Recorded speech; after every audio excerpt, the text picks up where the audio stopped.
Our cars are being destroyed right now, and I'm not talking about accidents or vandalism. Every day, millions of drivers are killing their cars without even realizing it. With every quick store run, every cold morning start, and every aggressive acceleration, we're basically giving our engines a death sentence by installments. And the worst part? These habits aren't just damaging your car, they're turning innocent mechanics into premium price-quoting monsters who can smell your desperation from a mile away. Let me tell you a quick story. Last week, a customer came in with a completely dead engine. The repair bill? $8,000. The cause? Just some everyday bad habits that could have been easily avoided.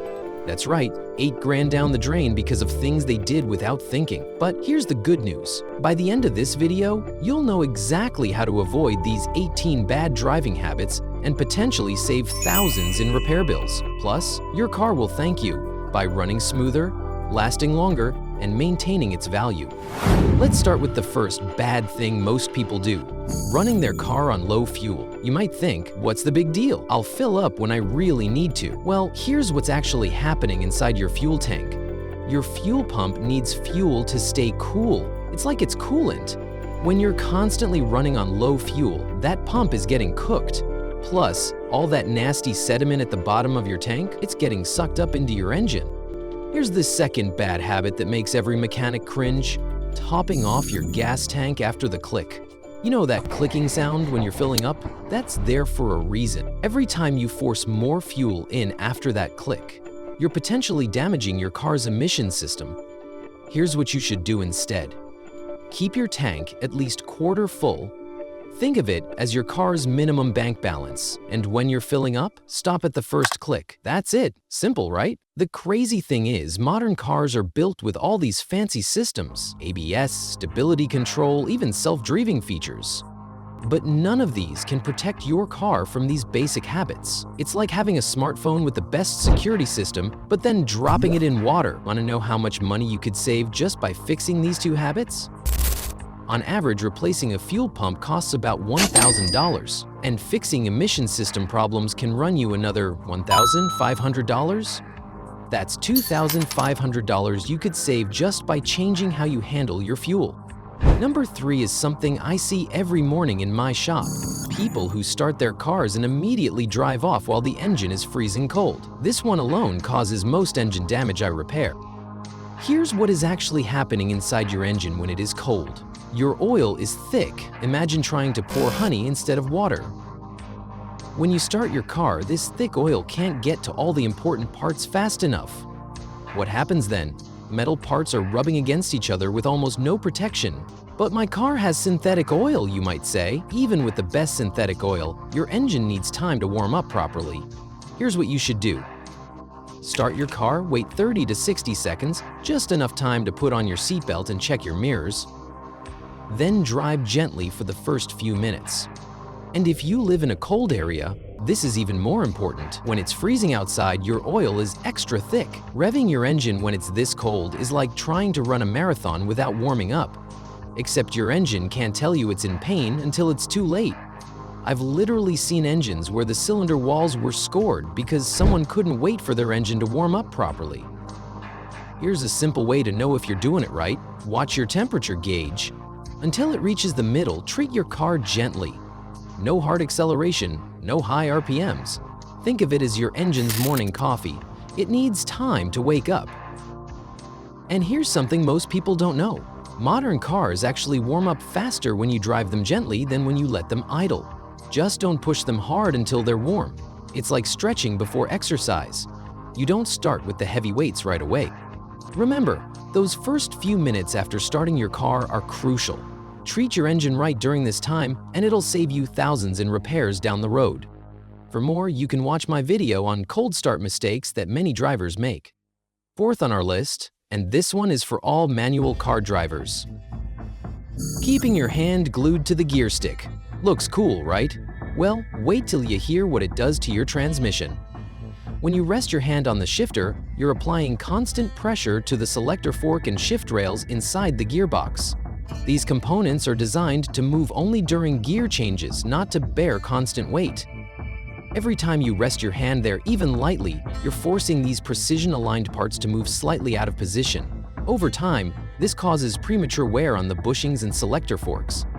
Number 5 is another manual transmission killer: riding that clutch in traffic. You know what I mean, keeping that clutch pedal halfway pressed while crawling in traffic or waiting at lights. Here's what is actually happening when you do this.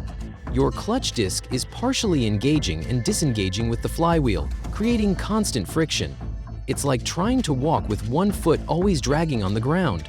Let me break down the physics here. Your clutch disc is covered with friction material, similar to what's on your brake pads. When you're riding the clutch, this material is constantly scraping against the flywheel, generating excessive heat. At normal operating temperatures, your clutch can handle about 300 degrees Fahrenheit. But when you ride it, those temperatures can spike to over 600 degrees, literally burning away the friction material. Number 6 on our list is a transmission killer: forcing gears when they're not ready to engage. Each gear in your transmission is designed to work within specific speed ranges. When you force a gear at the wrong speed, you're fighting against the synchronizers. These are the components that match the speed of the gears before they engage. Force it enough times, and you'll hear that horrible grinding noise. That's the sound of metal shaving against metal, and every grind is like throwing money out the window. Number 7 is a scary one I see way too often: shifting between drive and reverse while your car's still moving. Your automatic transmission has these things called clutch packs. They're like a stack of plates that engage and disengage to change gears. When you shift while moving, you're forcing these plates to slam together in the opposite direction they're spinning. Number 8 is another expensive mistake I see with automatic transmissions: shifting to neutral at stoplights. When you shift to neutral at a stoplight, you're actually causing more wear and tear. Here's what happens. In drive, your automatic transmission uses a hydraulic system that keeps everything properly lubricated and aligned. Every time you shift from drive to neutral and back to drive, you're making the transmission's internal parts, the clutch packs and bands, engage and disengage unnecessarily.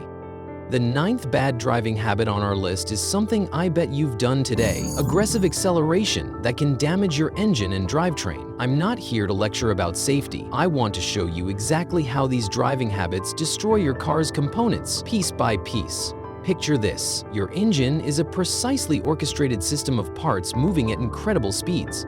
When you slam that accelerator, here's what actually happens. Your engine jumps from idle to suddenly pumping massive amounts of fuel into the cylinders. The pistons, connecting rods, and crankshaft are forced to accelerate dramatically, creating intense mechanical stress. Your oil pressure system barely has time to adjust, leading to moments of inadequate lubrication. Just last month, I had a BMW 335i in my shop. The owner loved to floor it at every stoplight. Result? Scored cylinder walls and damaged rod bearings. Why? Because these aggressive acceleration events created split-second oil pressure drops, especially at the rod bearings where forces are highest. That was a $4,800 repair that could have been avoided. Then there's the redlining issue. Your engine's redline isn't just a fancy red mark on the tachometer. It's the absolute maximum speed your engine components can handle before physics starts working against you. At redline, your pistons are changing direction up to 6,000 times per minute. The valve springs are compressing and releasing so fast they can start to float. Your oil is being whipped around so violently it can foam up, losing its ability to protect. The 10th bad driving habit on our list is something we're all guilty of: slamming on those brakes at the last second. When you slam on the brakes, you're not just wearing pads, you're creating intense heat. Modern brake rotors are designed to operate between 300 to 400 degrees Fahrenheit. Aggressive braking can spike temperatures to over 1,000 degrees. At these temperatures, rotors can warp or develop stress crack. Number 11 is a classic mistake I see on mountain roads: riding your brakes all the way downhill. You know when you're coming down a long hill and you're riding your brakes the whole way? That's actually really bad for your car. Your brakes can get so hot they start to fade. That means they become less effective at stopping your car. I've seen brake rotors turn blue from heat, and once that happens, they're basically ruined. Instead, here's the right way to drive downhill. Use a technique called controlled engine braking. If you're in an automatic, shift down to 3 or 2 depending on how steep the hill is. If you're in a manual car, use a lower gear like 3rd or 2nd. This lets your engine help control your speed without overheating your brakes. Number 12 is a habit I see all the time, using the wrong gear to either save fuel or sound sporty. Driving in too high a gear to save fuel or too low a gear to feel sporty. Both are bad news. Your engine is designed to work within specific RPM ranges. It's like trying to ride a bicycle in the wrong gear. You're just making everything work harder than it needs to. Your engine has what we mechanics call an optimal operating range. Think of it like your heart rate. There's a healthy range where everything works best. For most engines, this is between 2,000 and 3,500 RPM. When you drive in too high a gear, like cruising at 30 miles per hour in 6th gear, your engine RPM drops too low. At these low RPMs, your engine is literally struggling to turn over. The pistons are trying to pull against excessive vacuum, putting massive strain on your connecting rods and crankshaft bearings. On the flip side, running in too low a gear at high RPMs isn't any better. Your valve springs are working overtime, your oil pressure is spiking, and your engine is burning more fuel than necessary. Plus, all that high RPM operation creates excessive heat, which can lead to premature wear on your piston rings and cylinder walls. Want to know the right way to drive? Think smooth. Accelerate gradually, brake early, and look ahead. It's not just safer, it's cheaper. Smooth driving can double the life of your brakes and significantly reduce wear on your engine and transmission. Let me share a quick tip. Watch your tachometer. That's the RPM gauge. If you're constantly pushing it into the red zone, you're asking for trouble. Most engines are happiest in the middle range, around 2,000 to 3,500 RPM for most cars. And here's the kicker. Aggressive driving doesn't just wear out your car faster, it also burns more fuel. I've seen drivers save up to 30% on fuel just by smoothing out their driving style. That's like getting a free tank of gas every few fill-ups. Number 13 on our bad driving habits list is something almost everyone forgets: not using your parking brake. You know what's the most ignored button in your car? The parking brake. I can't tell you how many times I've seen damaged transmissions because people think the P on their automatic shifter is enough. Here's what really happens when you don't use your parking brake. When you just put your car in P and walk away, all the weight of your car is sitting on a tiny piece of metal called the parking pawl. It's like balancing an elephant on a toothpick. Here's the right way. Stop completely, apply the parking brake, then put the car in park.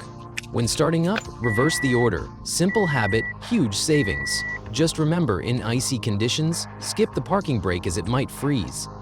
Number 14 is specifically for you turbo car owners: shutting off your engine right after pushing it hard. When you stop a car, your turbo is still spinning at thousands of RPMs and needs oil to cool down. Without proper cooling, those bearings can get destroyed. And here's something most people don't know: turbo engines need more frequent oil changes. That $50 oil change you've been putting off? It could save you from a $3,500 turbo replacement. Number 15 on our list drives every mechanic nuts, and that is ignoring those warning lights and weird noises. You know those maintenance schedules in your owner's manual? They're not just suggestions to make you spend money. Here's a story that still makes me shake my head. A customer ignored their oil change light for months. "It's just a light," they said. Well, that just a light turned into a seized engine. Cost of an oil change? About $50. Cost of a new engine? Over $6,000. Let's break down the warning lights you should never ignore. First is the oil pressure light. If it's red, stop immediately. This is like your engine screaming for help. Second is temperature warning light. Pull over as soon as safe, your engine's about to boil. Third is the check engine light, especially if it is flashing, which is the most dangerous sign. Get it checked within a day. It might be minor or it might be major. Now let's talk about those weird noises you might have been ignoring. You know that grinding sound when you brake, or that knocking noise from the engine? They're not going to fix themselves. Every noise is your car trying to tell you something. Here's a quick noise guide. If your car is grinding when braking, your brake pads are probably metal on metal. If there is knocking from the engine, it could be serious internal engine problems. If there is whining when turning, it's likely power steering issues. If it's clicking when turning, it's probably a bad CV joint. 16th bad driving habit on our list is those quick trips to the store. You know, those 5-minute drives that barely let your engine warm up? They're actually terrible for your car. When you make lots of short trips, your engine never gets hot enough to burn off moisture and fuel residue. This creates a gunky buildup inside your engine, kind of like cholesterol in arteries. Number 17 is treating your car like a moving truck. I see this all the time, people treating their car like a moving truck. Here's the thing. Every car has specific weight limits, and they're not just random numbers. When you overload your car, everything works harder, your engine strains more, your transmission runs hotter, your brakes wear faster, and your suspension can get permanently damaged. Number 18 is something I see every summer. People thinking their sedan can tow like a pickup truck. Just because your car has a hitch doesn't mean it can tow anything. I've seen transmissions destroyed because people thought their sedan could pull like a pickup truck. If you're going to tow regularly, you need right transmission cooling system, proper hitch equipment, staying within your car's towing limits, and regular transmission fluid checks. Remember, prevention is always cheaper than repair. A well-maintained car isn't just more reliable, it's worth more when you sell it, uses less fuel, and gives you peace of mind. If you found this video helpful, don't forget to hit that like button and subscribe for more car care tips. I've put a link in the description to my detailed article about these habits with even more examples and solutions. Have you experienced any of these issues? Share your story in the comments below. Your experience might help someone else avoid the same expensive mistake. Thanks for watching, and remember, take care of your car and it'll take care of you.